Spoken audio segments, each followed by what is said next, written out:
Trump anuncia o fim da Guerra dos 12 Dias, ou seja, o conflito entre Irã e Israel. Inclusive, está sendo indicado por alguns dos seus partidários para o Nobel da Paz de 2025. Será que vai rolar?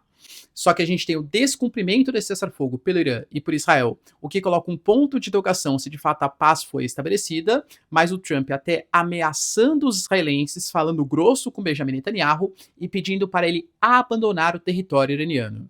E aí, pessoal, quem sai vitorioso desse conflito, hein? Porque o Irã, com Pezeshkian, anuncia que a vitória foi do Irã e que o programa nuclear não acabou e que eles vão voltar a enriquecer urânio e reconstruir suas centrífugas nucleares. E claro que o Israel fala que o Irã agora está na mão dos israelenses. Quem de fato saiu vitorioso, hein? Vamos falar um pouquinho também sobre a cúpula da OTAN que está rolando nesse momento, das mais importantes das últimas décadas, porque vai ser a primeira cúpula com a participação de um Trump reeleito.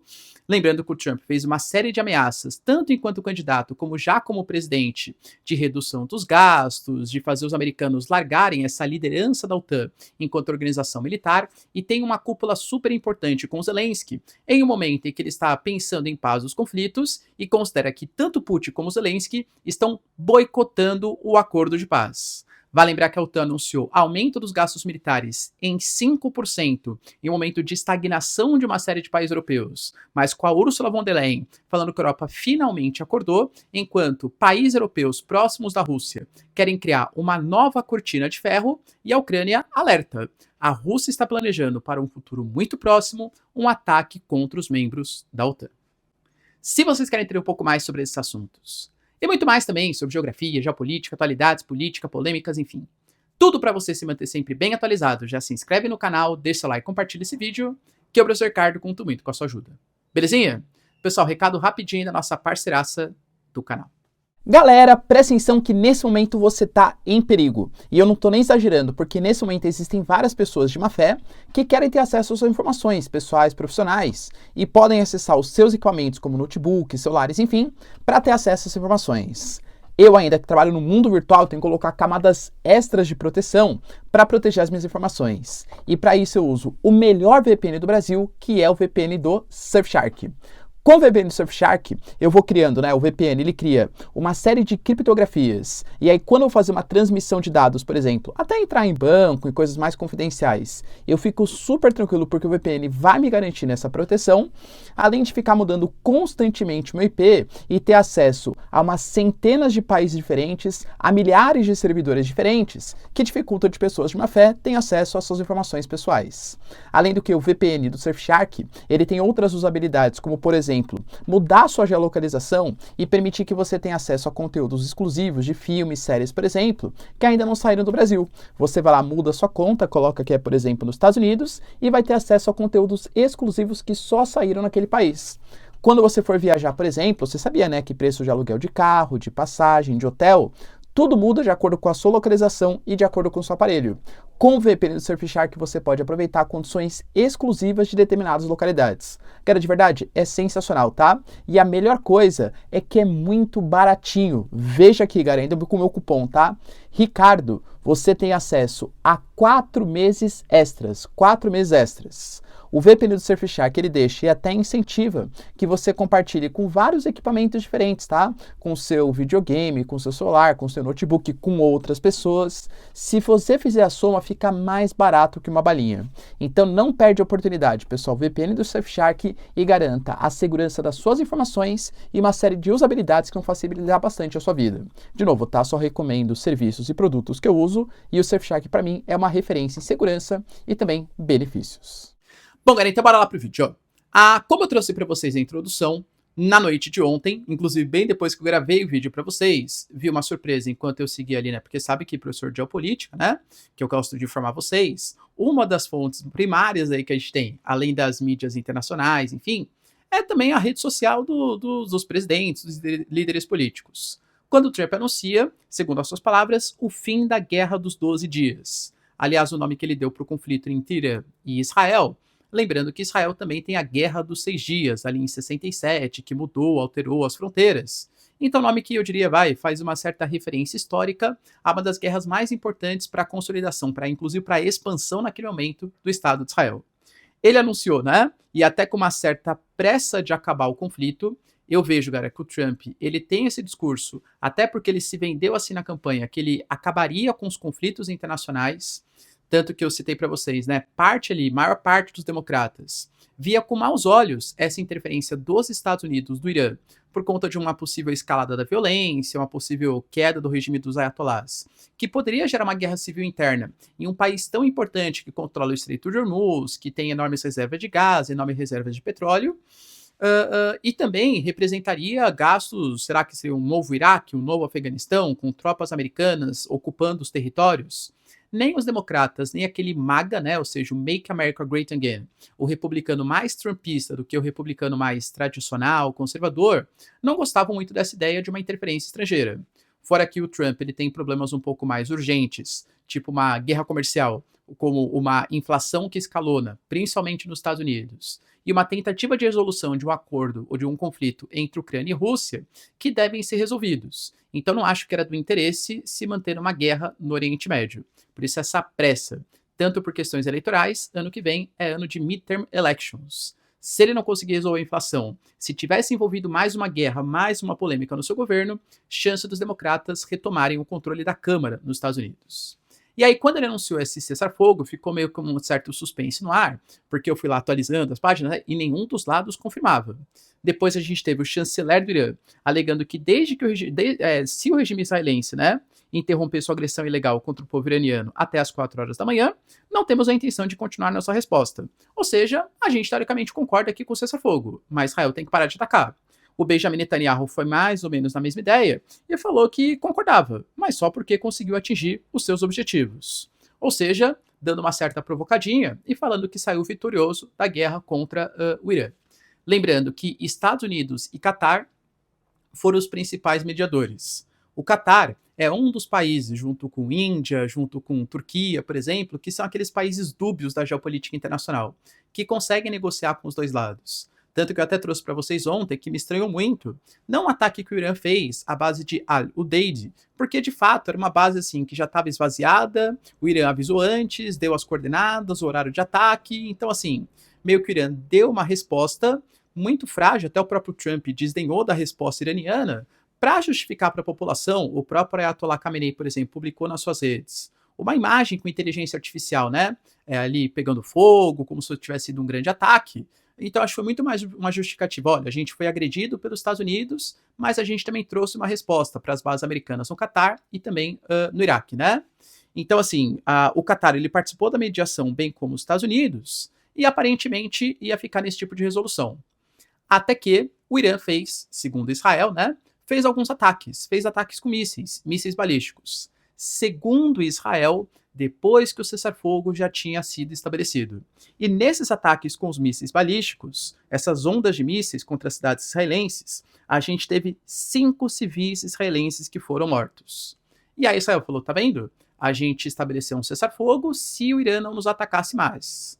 O Israel Katz, que hoje é o responsável pela defesa de Israel, foi forte, firme e enfático, colocando ali que eu instruí as IDF, que são as Forças de Segurança de Israel, em coordenação com o primeiro-ministro, a responder vigorosamente à violação do cessar-fogo pelo Irã, com poderosos ataques contra alvos do regime no coração de Teherã. Aí a gente teve o Smotrich, que é o ministro das Finanças, colocando que Teherã ia pegar fogo. Ou seja, segundo Israel, né, o Irã tinha violado o cessar-fogo primeiro.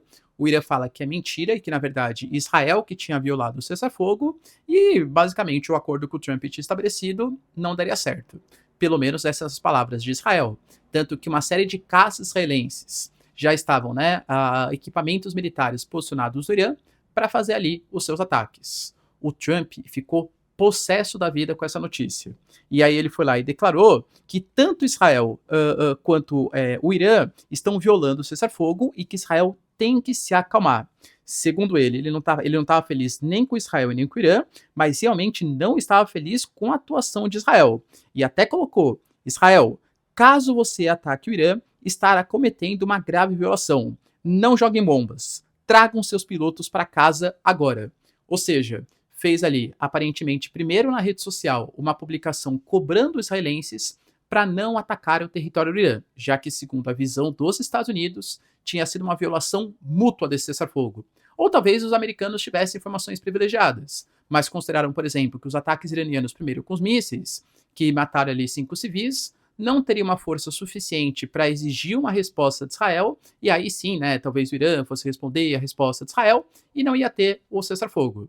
Professor, mas Israel teria que responder, pelo menos, né, o que o Benjamin Netanyahu teria estabelecido. Aparentemente, depois dessa cobrança pública, veio uma cobrança ainda pior, que foi uma cobrança privada, um telefonema. E nesse telefonema, segundo a mídia internacional, o Trump ele cobrou assim o Netanyahu de maneira muito enfática. Inclusive a própria mídia colocou, né, que ele foi bravo, agressivo e direto, colocando que não era para atacar. Aí o Trump ele até publicou nas suas redes sociais depois dessa conversa um tweet ali, né, um ex colocando que Israel não vai atacar, ninguém vai se machucar. Todos os aviões darão meia volta e farão um aceno amigável para o Irã. Ou seja, Netanyahu, saia do território iraniano. Inclusive, faça com seus pilotos, claro que é uma figura de linguagem, né? Saiam acenando amigavelmente para o Irã, dando indício que não realizarão novos ataques. E aí, de fato, realmente, o Israel não fez ataques mais sensíveis, tá? A gente teve Israel fazendo alguns ataques periféricos, nada contra o coração de Teherã, como o próprio Israel Katz, como o Smotrich tinham colocado que Teherã ia pegar fogo, alguns ataques periféricos e voltaram. O próprio Israel acabou declarando nas suas redes que a guerra ela não exatamente acabou, mas que o foco agora ficará em Gaza, colocando que eles tiveram sim uma vitória, pelo menos momentânea, já vou entrar um pouco mais nesse detalhe, e o Irã também considerou como a guerra, né, dos 12 dias, esse período aí, como uma vitória para o regime iraniano, também já vou explicar exatamente por quê. Porque, como eu coloquei para vocês, né, por que Israel obedeceu às ordens do Trump? Porque aparentemente o Trump deve ter ameaçado cortar ajuda militar, cortar ajuda financeira, lembrando que o Benjamin Netanyahu não está numa situação tão confortável assim politicamente e perdeu um aliado estratégico como os Estados Unidos, que lembrando, querendo ou não, pessoal, Israel, claro que já levava vantagem, por exemplo, nos ataques com seus equipamentos aéreos, por exemplo, né, no setor aéreo. A vantagem israelense é muito grande em cima dos iranianos, mas para conseguir atacar, por exemplo, os programas nucleares em grandes profundidades, teve que contar com a ajuda dos Estados Unidos. Grande parte dos equipamentos israelenses, eles contam também com apoio logístico, com venda de equipamentos, por exemplo, dos Estados Unidos. Os Estados Unidos é o principal parceiro geopolítico de Israel, ali no Oriente Médio, né? Ou seja, meio que o Netanyahu talvez tenha ouvido as ordens de um bravo Trump que percebeu que se o Netanyahu atacasse, a guerra poderia voltar. E ele, como o pacificador, o Trump, não teria tido, né, o seu tweet ali, o seu ex que ele colocou no dia anterior, não teria sido, né, se realizado no final das contas. Bom, professor, beleza, né? Então quer dizer que os dois lados pararam de atacar. Pelo menos esse é o princípio. Isso quer dizer que a guerra acabou? Vamos lá. A guerra começou por quê, né? Porque Israel fala que o Irã estava enriquecendo urânio acima do permitido. Isso não poderia acontecer, e mesmo que a Carta da ONU ela não tenha esse tipo de deliberação, Israel fez o que eles chamaram de ataque preventivo. Ou seja, vou atacar o regime iraniano, vou atacar os pontos ali de enriquecimento de urânio, vou eliminar os cientistas, as posições de comando, porque eu acho que o Irã no futuro vai ter suas armas nucleares. O Irã vai abandonar o seu programa nuclear? Aparentemente não. Pelo menos foi isso que as lideranças iranianas colocaram, que eles vão analisar os danos que foram feitos ali em Natanz, em Isfahan, na própria região de Fordow, por exemplo, mas que eles vão continuar com o seu programa de enriquecimento. E, inclusive, anunciaram que pretendem romper com a AIA, que é a agência da ONU especializada em questões nucleares. O Irã, por exemplo, muito possivelmente deve sair do TNP, o Tratado de Não Proliferação de Armas Nucleares, até com o argumento, por exemplo, que Israel hoje tem armas nucleares, mas não faz parte do TNP. E aí não tem muitas vistorias em relação ao programa nuclear israelense, então não faz sentido o Irã também participar desse acordo. Ao mesmo tempo, Israel, e aí, portanto, o Irã vai continuar sim com o seu programa nuclear, pelo menos foram as declarações oficiais, e Israel fala que o conflito não acabou, que eles têm muita noção que eles conseguiram atrasar, mas que eles não acabaram com o programa nuclear iraniano. Por exemplo, o Irã alega que os mais de 400 quilos de urânio, por exemplo, que estavam ali, principalmente na região de Fordow, de Isfahan, né? Isfahan geralmente era o ponto ali com as maiores reservas desse urânio enriquecido, eles já tinham sido deslocados de espaço, que a gente não sabe exatamente onde é, de novo, né? São as alegações iranianas, mas que não foi completamente comprometido. Ou seja, o programa ele vai continuar, só que agora talvez até pior, porque sem nenhum tipo de fiscalização de agências internacionais. Israel colocou que vai tratar o Irã como se fosse um Líbano, ou seja, o Líbano é um país que Israel não ataca, a não ser quando o Hezbollah se fortalece, porque Israel faz os ataques contra o Hezbollah. Segundo Israel, não atacaremos o Irã, a não ser que a gente perceba, segundo as alegações de Israel, algum tipo de movimentação nuclear no território do Irã. Aí a gente vai atacar. Fora que a gente teve também, pessoal, Israel anunciando que vai focar um pouco mais agora no território de Gaza, mas que ainda considera, claro, o território iraniano, os iranianos, como se fossem espécies de inimigos. Professor, e aliados regionais, hein? Eu diria que um dos que mais se compadeceram, um dos que mais apoiaram o regime iraniano foi o Paquistão. Pelo menos, de novo, publicamente falando. E o Paquistão ele foi muito explícito, tá? A gente teve uma entrevista, por exemplo, do ministro da Defesa do Paquistão, colocando que o mundo e o Oriente Médio devem ter percebido, depois desses ataques, que Israel é a verdadeira ameaça, segundo a visão do Paquistão, claro. Segundo o ministro paquistanês, ao longo do último quarto de século, desde que nos tornamos uma potência nuclear, para quem não sabe, né, o Paquistão ele é uma potência nuclear, até porque existem conflitos regionais na região da Caxemira com a Índia, com a própria China também, que também são potências nucleares. É quase uma tática de dissuasão, né? Ou seja, eu tenho meu equipamento nuclear para impedir que você me ataque e a Índia pensa da mesma maneira. Nós aderimos ao regime, às regras da agência da ONU. O único país que tem capacidade de atacar com armas nucleares e não assinou quaisquer regras, normas ou tratados e não está sujeito à autoridade reguladora é o Estado de Israel.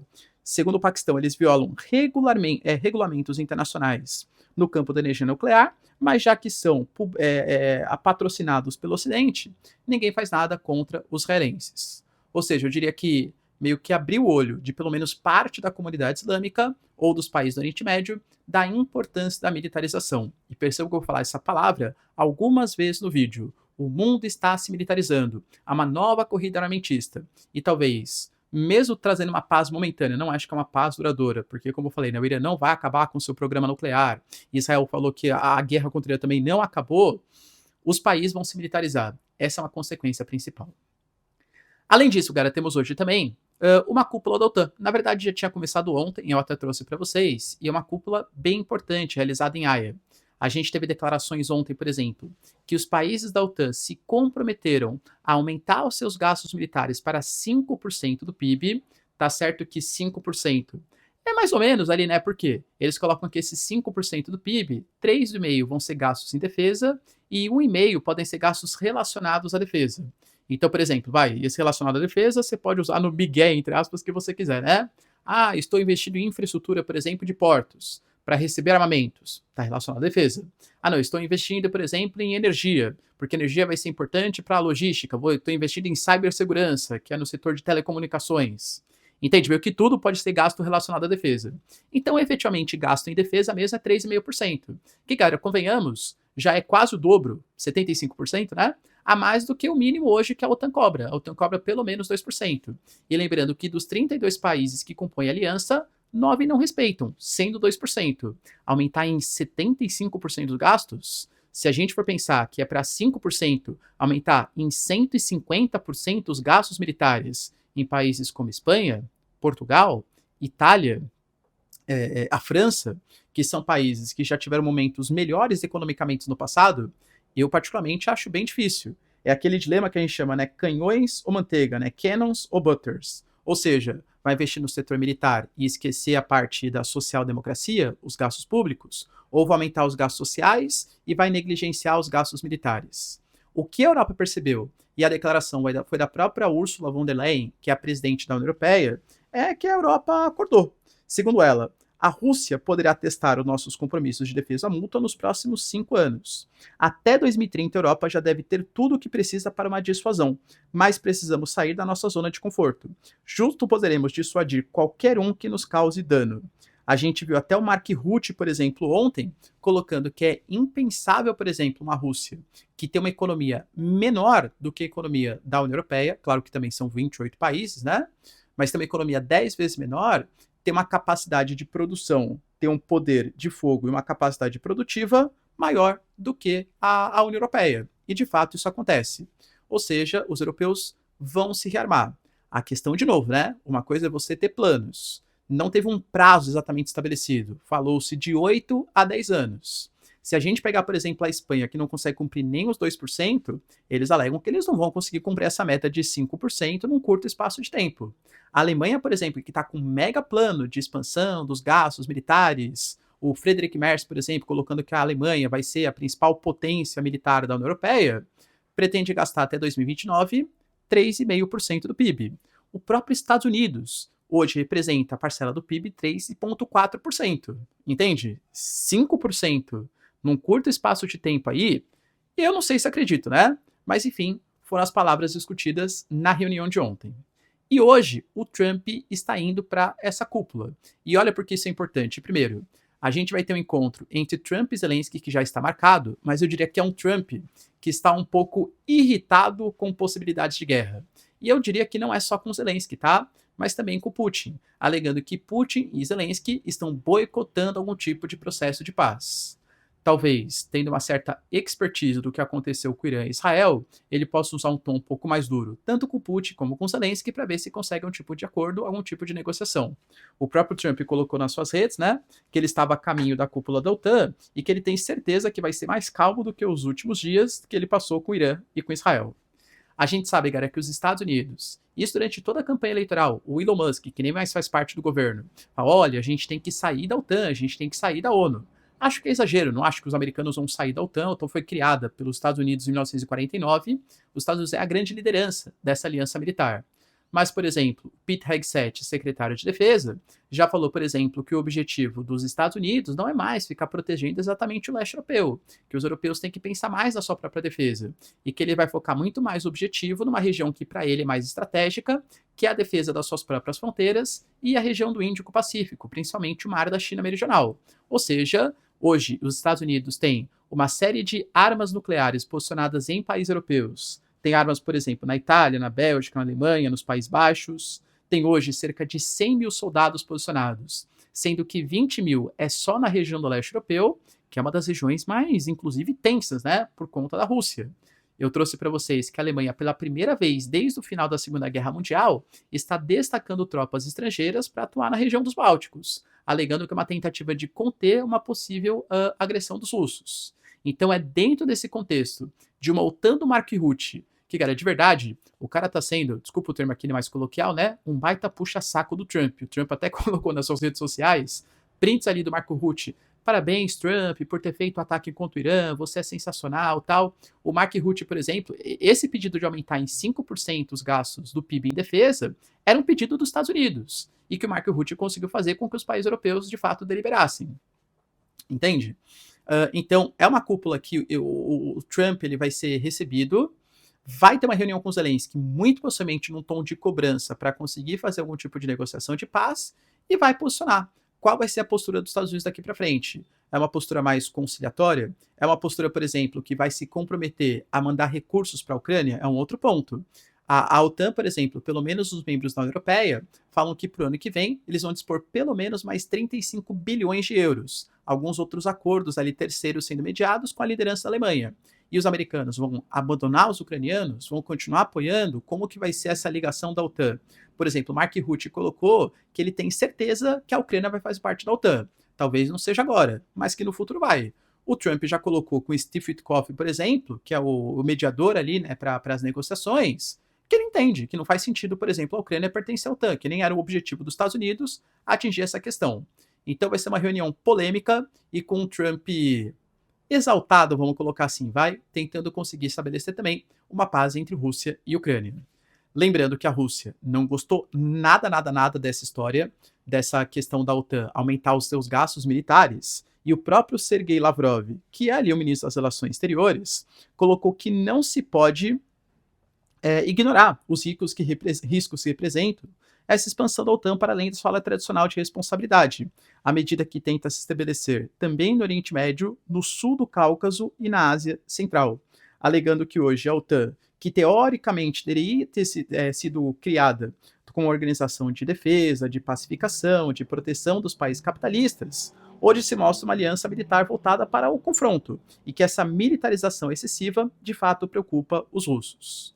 Enquanto a OTAN anunciou aumento de 5%, anunciando também que vai quintuplicar os seus gastos em defesa aérea, a Rússia falou que vai fazer uma produção em série, por exemplo, dos seus mísseis Oreshnik. Mais uma vez, reforço para vocês a militarização do planeta. Vale lembrar, galera, que a gente teve, por exemplo, uma série de países bálticos, junto com a Finlândia e junto com a Polônia, querendo formar o que eles estão chamando de o novo Iron Wall, né? Ou seja, da cortina de ferro. A cortina de ferro entre Rússia e alguns países ali da OTAN. Não que a cortina de ferro tenha algum tipo de ligação agora. Durante a Guerra Fria era uma cortina muito mais ideológica, do socialismo contra o capitalismo e tal, né? Mas dessa vez, o que seria essa cortina de ferro? Todos esses países eles estão em processo de sair do Tratado de Ottawa, que é o tratado que delibera sobre a colocação de minas terrestres. A Finlândia, por exemplo, já anunciou que vai sair. Os países bálticos também não têm interesse, já que eles alegam que há um risco de algum tipo de agressão dos russos. E, de fato, os ucranianos colocaram isso, hein? Se vai acontecer ou não, galera, convenhamos que não sabemos. Mas, segundo a Ucrânia, a Rússia planeja se aproveitar agora desse momento de tensão no Oriente Médio para atacar a Europa e testar o artigo 5º da Constituição da OTAN, que, aliás, até o Trump falou. Foi perguntado, né? Trump, você ainda acredita no artigo 5º da Constituição da OTAN? Aí ele perguntou, em qual sentido você está perguntando? Em quais pontos você está perguntando? O artigo 5º, para quem não sabe, talvez seja o artigo mais importante, mas que ele fala de uma agressão externa contra algum membro da OTAN, os outros países deveriam se mobilizar para ajudar o país que foi agredido. Segundo a Ucrânia, lembrando, cara, que eu sempre falo quem está falando a notícia, né, quem reportou essa questão, porque vocês sabem que toda a fonte de informação ela é parcial, né? O Bruno Kahl, por exemplo, que é o chefe da inteligência da Alemanha, já tinha falado coisas muito parecidas, trouxe para vocês. Olha, a Rússia planeja fazer, em um futuro próximo, com que os Little Green Guys, né, que são os soldados pequenininhos verdes, para quem não sabe, são tropas da Rússia que agem sem o emblema russo, sem uma uniformização oficial da Rússia, eles agem, e a Rússia fala, não tem nada a ver com eles, aí caso eles consigam alguns objetivos tal, eles até podem se declarar como russos. Isso aconteceu, por exemplo, na Crimeia. Primeiro, quando a gente teve o início, né, da invasão da Rússia à Crimeia, primeiro foram os Little Green Guys, né, depois a gente teve o exército oficial da Rússia. Teoricamente, eles poderiam fazer algum tipo de ação militar, ou segundo a Ucrânia, inspirado no ataque que a Ucrânia fez, eu trouxe para vocês também, né, que vários drones foram colocados em fundos, em tetos falsos ali de caminhões, se posicionaram próximos de bases aéreas e realizaram ataques contra aviações que causaram danos de milhões de dólares. A Rússia poderia fazer coisa muito parecida, ou seja, ataques simultâneos, utilizando a inteligência russa em países bálticos, para meio que causar, para meio que testar. E aí, será que a OTAN realmente vai se mobilizar? Porque aí, todo mundo meio que saberia que foi a Rússia, mas a Rússia não assumiria. E aí, a OTAN vai combater a Rússia se algum tipo de agressão dessa maneira for cometida nos países bálticos? Claro que, de novo, o Zelensky, ele se preocupa quando a gente tem algum tipo de conflito internacional que faz com que a Ucrânia fuja do centro das atenções, porque ele precisa, né, receber esse apoio internacional e talvez seja algum tipo de declaração forte para perceber a necessidade de união da OTAN. Se acredita, galera, nesse ataque híbrido, nesse ataque de invasão aí que a Rússia vai fazer para testar, de fato, essa união dos países da OTAN? E, aliás, o Trump, hein? Vai consolidar Estados Unidos, é líder e membro da OTAN, ou vai querer abandonar o barco, hein? Deixa aí nos comentários, quero saber a sua opinião. No mais, se vocês curtiram o vídeo, tamo junto, beijos, abraços e tchau, tchau.